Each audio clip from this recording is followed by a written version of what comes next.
আজকে সময়ের বিবেচনায় প্রতিযোগিতায় নেমেছে। আগে সংস্কার নাকি আগে নির্বাচন?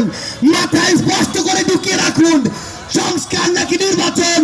এই খেলা বাদ দিয়ে প্রতিযোগিতায় নামুন, যে সবার আগে হতে হবে এই হত্যাকাণ্ডের বিচার।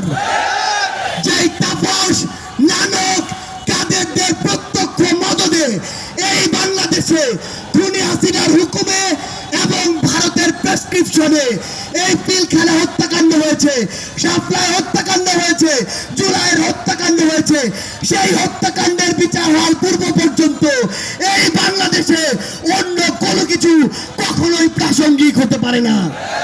সকল রাজনৈতিক দলের উদ্দেশ্যে একটি কথাই বলবো, এই যে জেনারেশন, এই জেনারেশনকে ভয় করুন, এই জেনারেশনকে ভয় করুন।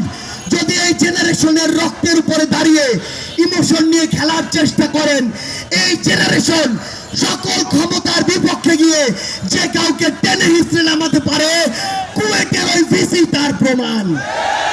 আমরা ইনকিলাব মঞ্চকে ধন্যবাদ জানাই যে তারা সকলকে নিয়ে আজকের এই শহীদ মার্চের আয়োজন করেছে।